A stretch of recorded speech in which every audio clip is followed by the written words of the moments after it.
मैं तुम सबको एक दिन की बात बताता हूँ, बहुत हृदय में गुप्त रखा, लेकिन अब गुप्त नहीं रख पाऊंगा।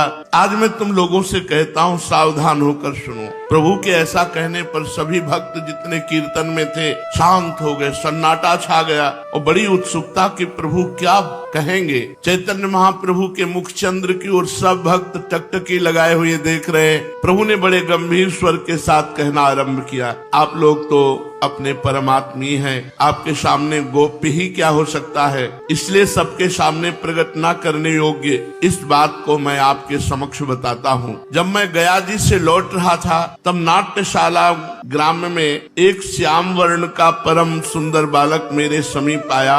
उसके लाल लाल से चरण के तलवे, कोमल चरणों में सुंदर नूपुर बंधे हुए थे, पैरों की उंगलियां बड़ी सुहावनी थी, छोटी छोटी उंगलियों में लाल लाल नख कांति प्रकट हो रही थी, कमर में पीताम्बर बंधा हुआ था, पेट त्रिवली से युक्त, नाभि गोल तथा गहरी, वक्षा स्थल उन्नत, गले की एक भी हड्डी दिखाई नहीं दे रही थी, गले में बनमाला और गुंजों की मालाएं पड़ी हुई थी, कानों में सुंदर कुंडल झलमल झलमल कर रहे थे। वे कमल के समान दोनों मनोहर नेत्रों से तिरछी निगाह करके मेरी ओर देख रहे थे। बस मेरा चित्त उसी समय उनके नेत्रों से घायल हो गया। अब देखते हुए सुंदर कपोलों पर काली काली लटे, मंद मंद मुस्कुराहट, फिर अपने फेट में जो रखी हुई बंसी थी उसे अपने अधरों पर विराजमान किया और वंशी का ऐसा मनोहर स्वर, ऐसा मनोहर बंसी नाद, मैं बेहोश हो गया।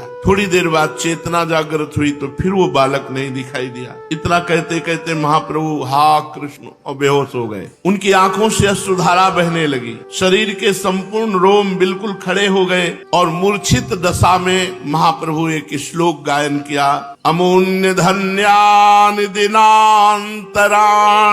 हरे त्वदालोक नमंतरेण अनाथ बंधो करुणैक सिंधो हा हंत कथम नयामि। हे करुणा के सिंधु, हे अनाथों के एकमात्र बंधु, हे हरि, इन व्यर्थ के दिनों में जिसमें तुम्हारा दर्शन नहीं हो रहा है, हे नाथ, हे ब्रजनाथ, मैं कैसे व्यतीत करूं, किसकी शरण में जाऊं जब आपके दर्शन नहीं हो रहे। प्रभु इस श्लोक को गदगद कंठ से बार बार गा रहे थे बेहोश अवस्था में। थोड़ा होश आने पर फिर वही उन्मादकारी स्थिति। जैसे तैसे भक्तों ने प्रभु को श्लोक पढ़ने से रोका।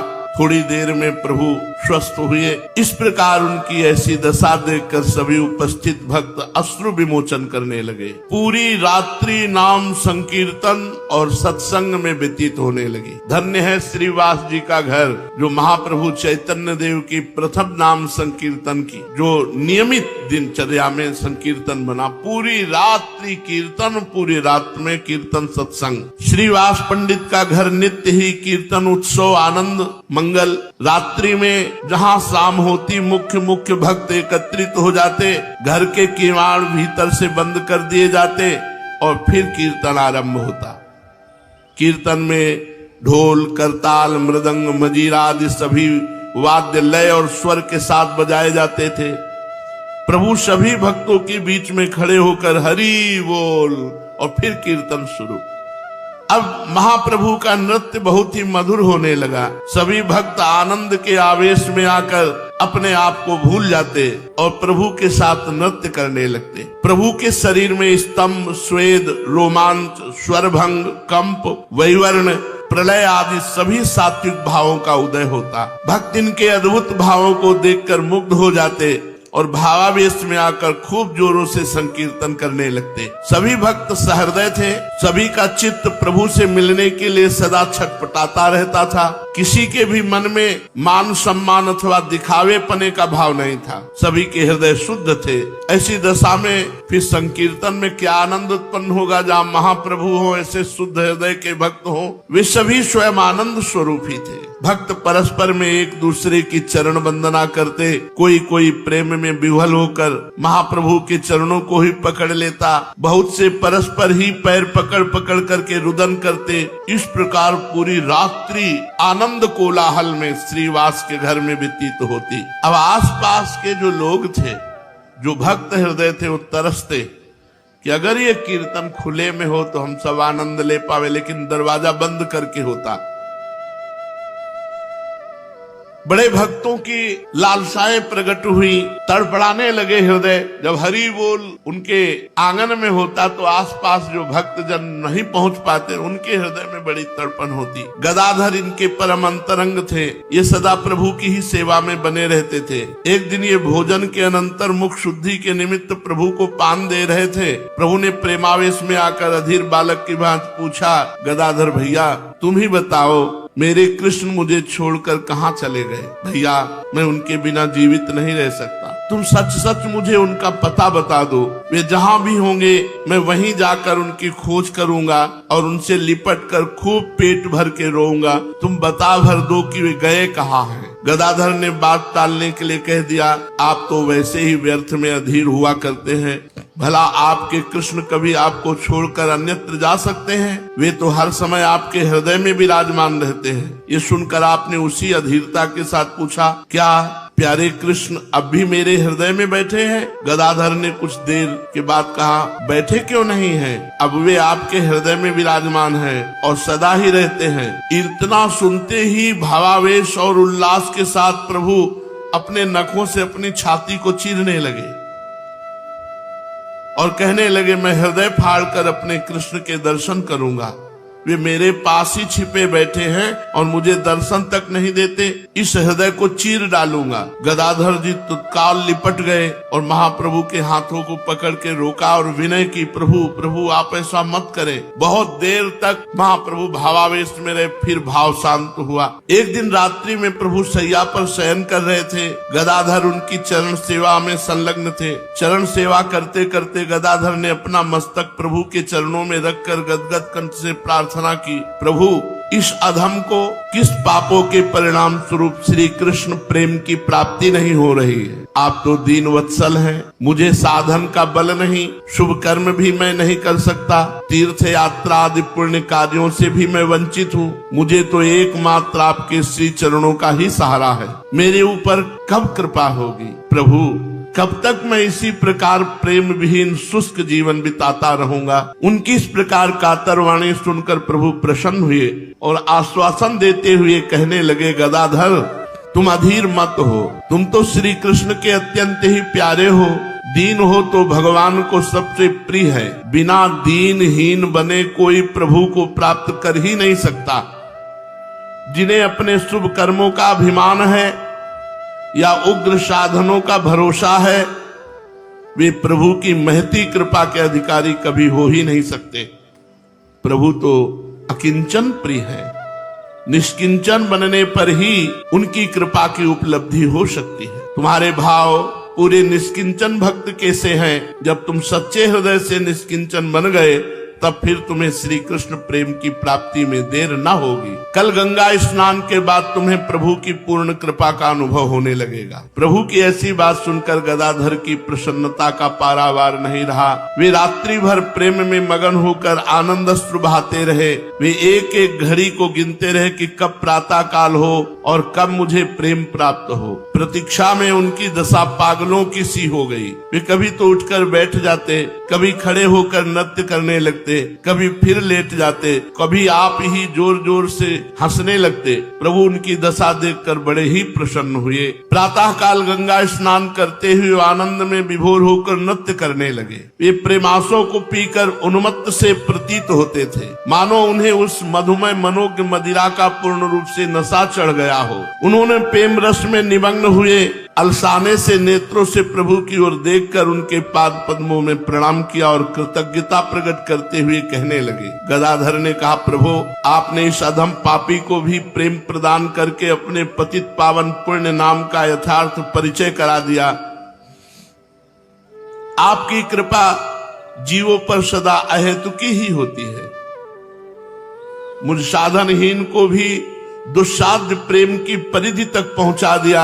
आपको सब सामर्थ्य है, आप सब कुछ कर सकते हैं। प्रभु ने उनकी ऐसी दशा देखकर अधीरता के साथ कहा, गदाधर कृपालु श्री कृष्ण ने तुम्हारे ऊपर कृपा कर दी, अब तुम उनसे मेरे लिए प्रार्थना करो। गदाधर ने अत्यंत ही दीनता के साथ कहा, प्रभु मैं तो आपको ही इसका कारण समझता हूँ, इस प्रेम की आपकी ही दया का फल समझता हूँ। जो हमारे अंदर प्रेम वृत्ति आई ये आपकी दया से आई है, आपसे भिन्न कोई दूसरे कृष्ण है इसका मुझे पता नहीं। ये कहते कहते गदाधर प्रेम में विह्वल होकर रुदन करने लगे। वहीं शुक्लांबर ब्रह्मचारी ने भी गदाधर की ऐसी दशा देखी, उनके अंतःकरण में भी प्रेम प्राप्ति की उत्कट इच्छा उत्पन्न हो गई। वे भी गदाधर की भांति अपने आप को भूलकर प्रेम में उन्मत्त होना चाहते थे। उनका हृदय भी प्रेमाशव को पान करने के लिए अधीर हो उठा। दूसरे दिन वे भिक्षा करके आ रहे थे कि रास्ते में गंगा जी जाते हुए चैतन्य महाप्रभु मिल गए। प्रभु को देखते ही वयोवृद्ध ब्रह्मचारी उनके पैरों में लिपट गए।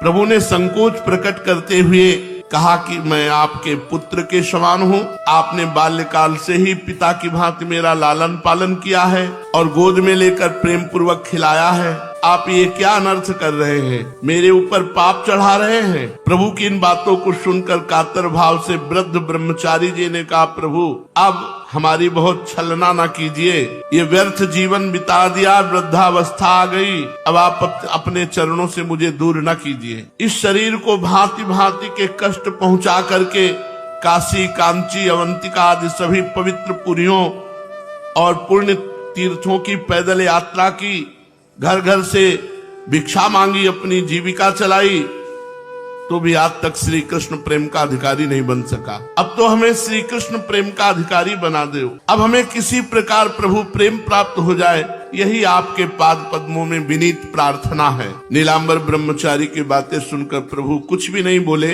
वे ब्रह्मचारी की ओर देखकर मंद मंद भाव से खड़े मुस्कुरा रहे थे। ब्रह्मचारी जी प्रभु की मुस्कुराहट का अर्थ समझ गए। वे अधीर होकर अपने आप ही कह उठे, प्रभु हम तीर्थ यात्राओं का कथन करके ये अधिकार नहीं जना रहे कि हमने जीवन में ब्रह्मचर्य रहा, तीर्थ यात्रा की, पुरियों की यात्रा की, तो मैं अधिकारी हो गया हूँ। प्रभु हम तो अपनी स्थिति बता रहे कि ये सब करने पर भी हमें श्री कृष्ण प्रेम प्राप्त नहीं हुआ। दीन भाव से एकमात्र आपकी शरण होकर प्रेम की याचना कर रहा हूँ, हमें श्री कृष्ण प्रेम प्रदान कीजिए। भावावेश में प्रभु के मुख से स्वतः ही निकल पड़ा, जाओ दिया दिया। बस इतना प्रभु का कहना था कि ब्रह्मचारी जी सब कुछ भूलकर प्रेमावेश में भरकर पागलों की भांति हा कृष्ण और नृत्य करने लगे। नृत्य करते करते उन्मत्त की भांति मुख से कुछ प्रलाप भी करते जाते। प्रभु उनकी ऐसी विचित्र दशा देखकर प्रेम में गदगद हो गए और उनकी झोली में धान मिश्रित भिक्षा के सूखे चावलों को निकाल निकाल कर चबाने लगे, मानो सुदामा के प्रति प्रेम प्रकट करते हुए कृष्ण उनके घर के चावलों की कनी चबा रहे हों। इन दोनों के इस प्रकार प्रेम में व्यवहार को देखकर सभी दर्शक चकित से हो गए और बार बार प्रभु के प्रेम की प्रशंसा करने लगे। शुक्लांबर ब्रह्मचारी अब कृतकृत्य हो चुके। भगवान का प्रेम मिल जाना ही अंतिम अवस्था है। साधना की, साधुता की, परम पवित्र सतमार्ग की अंतिम अवस्था है भगवान के चरणों में प्रेम हो जाना। सब साधन कर यह फल सुंदर, प्रभु पद पंकज प्रीति निरंतर। अंतर रहित भगवान के चरणों में प्रीति हो जाना ये समस्त साधनाओं का फल है। वो प्रेम विह्वल होकर विभोर होते हुए ब्रह्मचारी जी अपनी कुटिया में चले गए। इस प्रकार भक्तों के हृदय में प्रभु के प्रति अधिकाधिक सम्मान के भाव बढ़ने लगे। प्रभु भी भक्तों पर पहले से अत्यधिक प्रेम प्रदर्शित करने लगे। श्रीवास पंडित के घर संकीर्तन का आरंभ माघ मास में हुआ था, परंतु 2-3 महीने में ही इसकी चर्चा चारों ओर फैल गई। बहुत से दर्शनार्थी संकीर्तन को देखने की उत्सुकता से रात्रि में श्रीवास पंडित के घर आने लगे, किंतु संकीर्तन के समय घर का फाटक बंद कर दिया जाता था, इसलिए सभी भक्त अंदर नहीं जा सकते थे। बहुत से लोग तो निराश होकर द्वार पर ही बैठे रहते, कोई लौट पड़ता। संकीर्तन में खास भक्त ही भीतर जा सकते थे। उस समय संकीर्तन का यही नियम निर्धारित किया गया था। नियमों का बंधन सबको अखरता है, बिना नियम के प्रेम होता नहीं। पहले नियम से कीर्तन प्रारंभ हुआ। रात्रि में श्रीवास के घर दरवाजा बंद करके प्रधान भक्त, ये सबको अखरता है। सभी प्राणी नियमों के बंधनों का परित्याग करके स्वाधीन होना चाहते हैं। इसका कारण यही है कि परम स्वतंत्र परमात्मा का अंश है जीव, वो किसी बंधन में नहीं रहना चाहता। प्रेम में किसी प्रकार का नियम होता नहीं। प्राणी मात्र को प्रेम पीयूष की ही पिपासा है। सभी इसी परम